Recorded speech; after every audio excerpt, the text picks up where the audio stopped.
Hello दोस्तों, नमस्कार। मैं गौतम यादव अपने चैनल नॉलेज आईटी इंडिया पर लेके आया हूँ science class 10 chapter 1 chemical reactions and equations. इसके अंदर हम पढ़ेंगे फिजिकल चेंज और केमिकल चेंज के बीच में difference, balancing the chemical equations, different types of chemical reactions. तो चलिए स्टार्ट करते हैं फिजिकल चेंज और केमिकल चेंज की डिफरेंस। तो स्टार्ट करते हैं अपना पहला chapter chemical equation and reactions. तो जैसे कि आप लोग जानते हैं, कुछ बच्चे पहले ही पढ़ चुके हैं फिजिकल चेंज और केमिकल चेंज के बारे में। जो नहीं जानते उनके बारे में, उनके लिए मैं एक बार बता दूं कि फिजिकल चेंज और केमिकल चेंज के बीच में क्या अंतर होता है। तो चलिए स्टार्ट करते हैं। फिजिकल चेंज, जैसे कि आप देख रहे हैं कि लिखा है a physical change is a type of change in which only the physical state of substance changes and no new substance is form. कि इसके अंदर कोई नया सब्सटेंस नहीं बनता। मतलब जैसे एग्जांपल के थ्रू समझते हैं इसको। मेल्टिंग ऑफ आइसक्रीम, आइसक्रीम का पिघलना। मान लो कि बच्चा आइसक्रीम खा रहा है, खाते खाते उसने वहां देखा और थोड़ी देर बाद देखा उसकी आइसक्रीम पिघल चुकी है। ठीक है, तो उसे क्या बोलेंगे?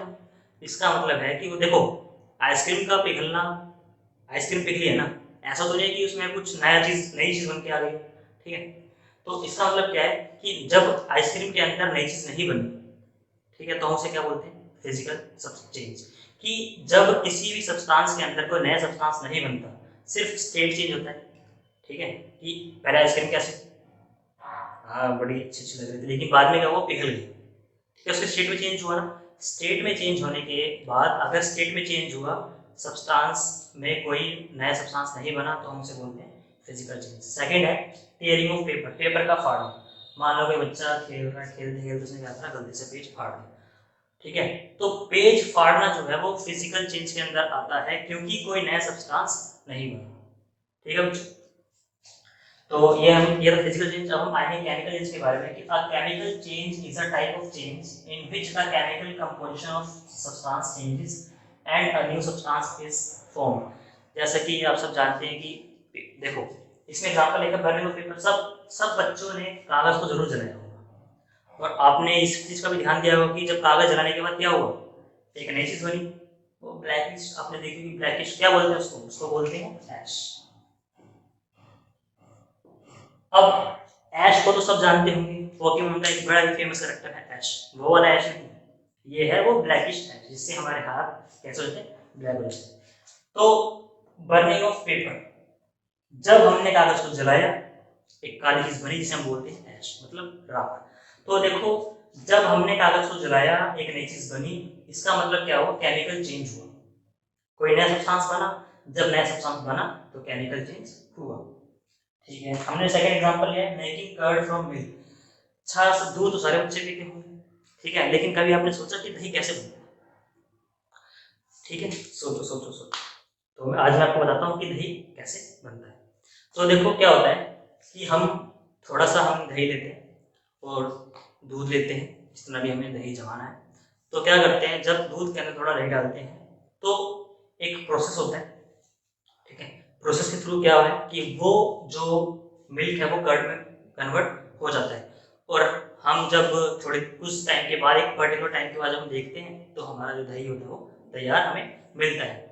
ठीक है, अब ये क्वेश्चन है आप लोगों के लिए कि आपको बताएं कि कौन सा ऐसा माइक्रो ऑर्गेनिज्म है जो दही बनाने के लिए हेल्पफुल होता है। सारे बच्चे कमेंट सेक्शन में मुझे बताएंगे। तो आते वापस फिजिकल चेंज और केमिकल चेंज पर, कि जैसा हमने देखा कि केमिकल चेंज के अंदर एग्जांपल था burning of paper and making curd from milk. So एक दो बात निकल के सामने आई है कि फिजिकल चेंज के अंदर कोई भी नया प्रोडक्ट नहीं बनता। ठीक है, जबकि केमिकल चेंज के अंदर नया प्रोडक्ट बनता है, जैसे कि एग्जांपल में आपको बता चुका हूं। ठीक है, और अब इसके बाद नेक्स्ट टॉपिक होगा हमारा केमिकल इक्वेशन। हम टॉपिक स्टार्ट करते हैं, topic balancing the chemical equation.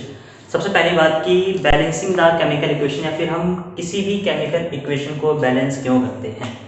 आप लोगों ने, आप में से कुछ बच्चों ने पढ़ा होगा कि law of conservation of mass. Law of conservation of mass ये कहता है कि मास को ना तो हम डिस्ट्रॉय कर सकते हैं और ना ही क्रिएट कर सकते हैं, बट हम उसकी फॉर्म को चेंज कर सकते हैं। वही होता है लॉ ऑफ इस बैलेंसिंग द केमिकल इक्वेशन के अंदर भी सिमिलरली होता है। जब हम देखो यहाँ पर हमने अलग एलिमेंट लिखा है और यहाँ पर हमने जब अलग एलिमेंट लिखा है, जब हम एक दूसरे को क्रॉस करते हैं, जब ये एक नया केमिकल फॉर्म बनाते हैं, तो आप देख सकते हैं कि जो जिंक है वो किसके साथ हो गया है अटैच, सल्फर सल्फेट के साथ। ठीक है, तो आपको इसका ध्यान रखना है कि कौन सा एलिमेंट किसके साथ अटैच हो रहा है। तो जब ये इसके साथ अटैच हुआ तो कहीं ना कहीं उसके साथ अपने एटम भी लेके गया। ठीक है, आप देख सकते हैं कि यहाँ पर SO4, तो जब ये जिंक के साथ मिला तो जिंक सल्फेट बन गया। ठीक है, तो अब हम समझते हैं कि हम केमिकल इक्वेशन को बैलेंस कैसे करते हैं। तो मैंने यहाँ पर आपके सामने जो लेफ्ट हैंड साइड के अंदर जो होते हैं हम उसे बोलते हैं रिएक्टेंट्स, और जो राइट हैंड साइड के साथ आते हैं उसे बोलते हैं प्रोडक्ट। और जो ये एलिमेंट्स हैं जिंक, हाइड्रोजन, सल्फर, ऑक्सीजन, मैंने इन एलिमेंट्स को यहाँ पर लिख लिया है। अब हम जानेंगे कि लेफ्ट हैंड साइड के एटम्स और राइट हैंड साइड के एटम्स जो होते हैं उसको किस तरह से हम बैलेंस करेंगे। तो देखिए यहाँ पर मैंने लिखा है atoms in reactant left hand side, atoms in product right hand side. तो जिंक के लेफ्ट में कितने एटम है? 1, हमने यहाँ पे 1 लिखा। राइट में कितने? 1, मैंने यहाँ पे भी 1 लिखा। तो कहने का मतलब ये है कि जिंक के जो एटम है वो बैलेंस है। नेक्स्ट में चलते हैं हाइड्रोजन। तो हाइड्रोजन के लेफ्ट में कितने हैं? 2, राइट में भी 2। ओके, सल्फर के लेफ्ट में 1, राइट में भी 1। ऑक्सीजन के लेफ्ट में 4 और राइट में 4।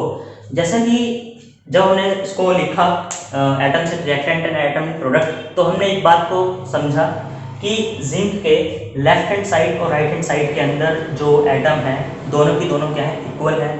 हाइड्रोजन में भी 2, 2, सल्फर के अंदर 1, 1, ऑक्सीजन में 4 और 4। तो कहने का अर्थ ये है कि जब लेफ्ट और राइट दोनों इक्वल होते हैं तो हम कहते हैं कि हमारी जो इक्वेशन है वो क्या है? बैलेंस है। तो चलिए, ये तो बैलेंस इक्वेशन थी। हम दूसरे एग्जांपल के साथ समझते हैं कि किस तरह से हम और अच्छी तरह से इसको इंप्रूव कर सकते हैं, फिर केमिकल को बैलेंस कर सकते हैं। तो मैंने जैसे कि आप देख सकते हैं यहाँ लिखा हुआ है iron plus hydrogen oxygen, iron oxygen, iron oxide और हाइड्रोजन। तो मैंने यहाँ पर सिमिलरली जो हमने फर्स्ट एग्जांपल लिया था उसी की जैसे हमने सेकंड एग्जांपल लिखा हुआ है। यहाँ पर हमने एलिमेंट लिखे हुए हैं आयरन, हाइड्रोजन एंड ऑक्सीजन। तो similarly atoms in reactant left hand side जो होते हैं उन्हें रिएक्टेंट्स बोलते हैं, राइट हैंड साइड जो होते हैं उसे प्रोडक्ट बोलते हैं। तो आयरन के लेफ्ट में कितने एटम? 1, बट राइट में कितने? 3। हाइड्रोजन के लेफ्ट में कितने हैं? 2, राइट में 2। ऑक्सीजन के लेफ्ट में कितने हैं? 1 एलिमेंट, 1 एटम्स, और ऑक्सीजन के राइट में कितने हैं? 4। तो आपको एक चीज दिख रही होगी कि इस इक्वेशन के अंदर आयरन के जो लेफ्ट में एटम्स हैं वो 1 है और राइट के अंदर एटम्स कितने हैं? वो 3 हैं। तो कहने का मतलब क्या है कि जो आयरन के एटम है वो इक्वल नहीं है। तो हाइड्रोजन की बात करते हैं तो लेफ्ट में 2, राइट में भी 2। ऑक्सीजन में लेफ्ट में 1 और राइट में 4। कहने का मतलब यह है कि आयरन और ऑक्सीजन को कहीं ना कहीं हमें बैलेंस करना पड़ेगा उनके एटम्स को। तो चलिए हम समझते हैं कि किस तरह से हम इनको बैलेंस कर सकते हैं। तो सबसे पहले इसको रब कर लेते हैं सबको।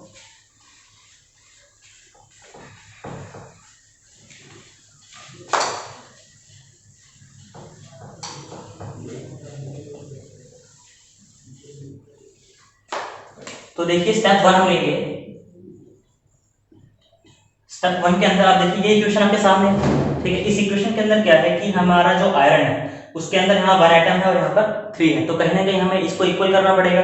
इक्वल करने के लिए क्या करते हैं, हमेशा इस बात का ध्यान रखना आप लोग, जब भी आप केमिकल इक्वेशन को बैलेंस करेंगे, कुछ भी अगर आप ऐड करेंगे तो आप कभी भी नीचे ऐड नहीं करेंगे। हमेशा आपको उसके साथ, इसका मतलब आगे आपको उसको मल्टीप्लाई करना है। जैसे देखिए यहाँ पर जो एटम है Fe के 3 है, तो जब आपको 3 लिखना है तो आप आगे लिखोगे, आगे नीचे लिखोगे।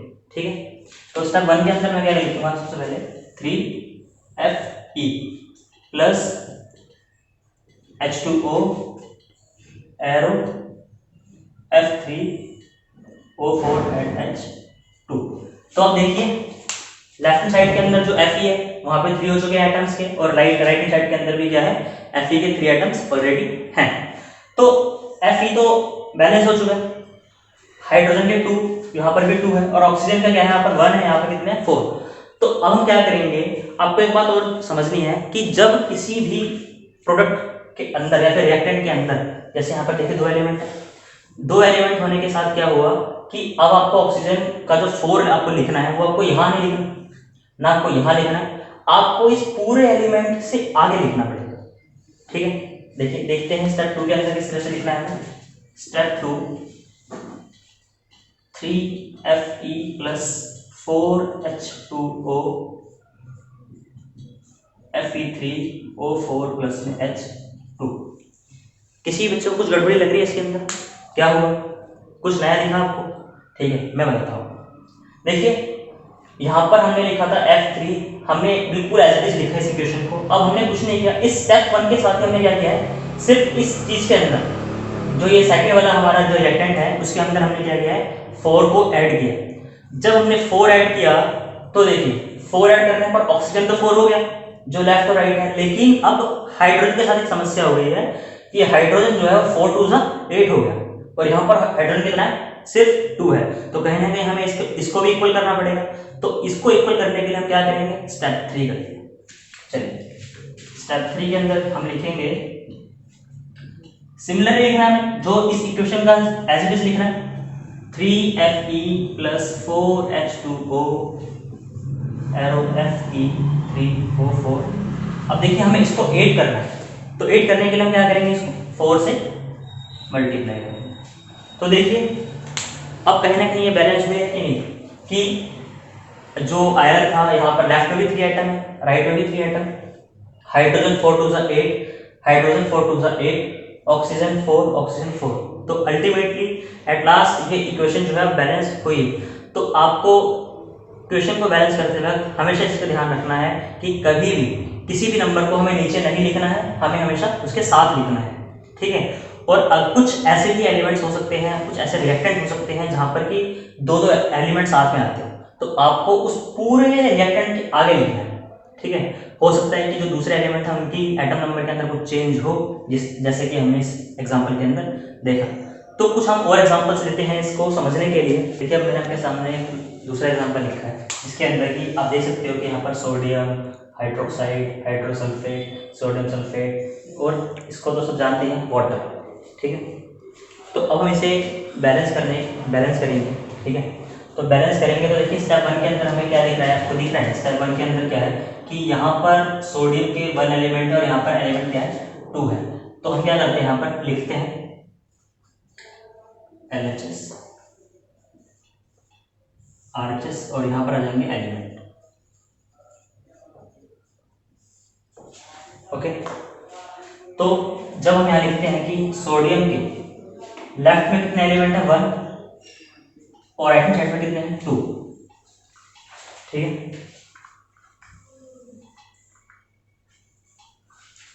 लेफ्ट में सोडियम के 1 एलिमेंट है, राइट हैंड साइड के अंदर एलिमेंट के 2 एटम्स हैं। तो हम यहाँ पर बैलेंस करेंगे स्टेप 1 से।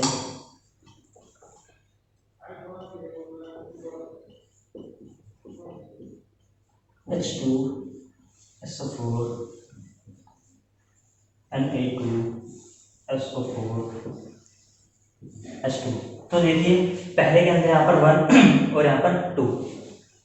तो हम इसको बैलेंस करने के लिए हमें इस लेफ्ट हैंड साइड पे क्या बनाना है, इसको सोडियम के एटम को हमें 2 बनाना है। तो हम 2 बनाने के लिए क्या करेंगे, मैंने आपको पहले ही बताया कि हमें कभी भी इस एलिमेंट के नीचे नंबर नहीं लगाना है, हमेशा इसके साथ लगाना है। तो जब मैं इस स्टेप के अंदर यहाँ ये लिखूंगा 2 आगे लगाऊंगा OH plus H2SO4 Na2SO4 plus में H2O। तो देखिए अब हमारे सोडियम जो है वो लेफ्ट साइड कितना हो गया, 2 और राइट में भी 2। तो हम क्या करेंगे, यहाँ पर लेफ्ट से मिटाकर यहाँ पर भी क्या कर देंगे, 2 एटम्स लिख देंगे। ओके, अब चलते हैं नेक्स्ट पे। तो सोडियम तो बैलेंस हो चुका है, अब हम चलते हैं ऑक्सीजन पर। अब ऑक्सीजन के जो एटम है, ठीक है, यहाँ पर ऑक्सीजन के कितने एटम हो गए, 2 यहाँ लेफ्ट में और ये 4, तो 4 और 2 कितना हो गया, 6। बट यहाँ पर कितने एलिमेंट है इसके, 4 और 1 5, तो सिर्फ 5 ही एटम है ऑक्सीजन के हमारे राइट साइड पे। तो हम क्या करेंगे, इसको कहीं ना कहीं बैलेंस करेंगे। तो सबसे पहले हम लिख लेते हैं यहाँ पर ऑक्सीजन के लेफ्ट में कितने हैं, 6 एंड राइट में 5। तो हमें बैलेंस करना पड़ेगा। तो हम बैलेंस करने के लिए क्या करेंगे,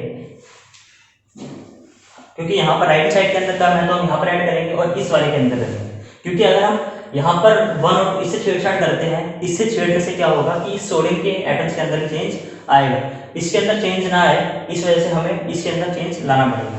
तो इससे चेंज लाने के लिए क्या करेंगे, step 2 sodium H2SO4 Na2SO4 plus में यहाँ पर हम 2 ऐड करेंगे। अब आप में से कुछ बच्चों का क्वेश्चन ये होगा कि हमने 2 क्यों ऐड किया, क्योंकि 1 ऐड करने का कोई फायदा नहीं है, क्योंकि अगर हम 1 ऐड करेंगे ऑलरेडी यहाँ पर 1 और मैं 1 से मल्टीप्लाई करूँगा तो 1 बन जा 1, तो कोई फायदा भी नहीं है। तो इस वजह से हमें क्या करना है, हमेशा जो मिनिमम नंबर है वो 2 से हम मल्टीप्लाई करते हैं। तो अब देखिए ऑक्सीजन को यहाँ पे 2 या 4, तो 4 2 6 और राइट में भी 4 और 2 6। तो अब हम यहाँ से राइट में 5 को इरेज करके हम लिख देंगे 6, ठीक है। तो लेफ्ट एंड राइट दोनों के अंदर सोडियम और ऑक्सीजन बैलेंस हो चुके हैं। अब स्टेप 3 पे चलते हैं।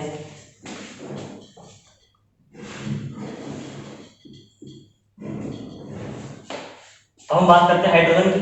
तो हाइड्रोजन के अंदर क्या है, लेफ्ट में 2 and 2 4 और ये ऑलरेडी बैलेंस है, तो हम लिखेंगे यहाँ पर हाइड्रोजन इज लेफ्ट में 4 एंड राइट में भी 4, तो ऑलरेडी बैलेंस है।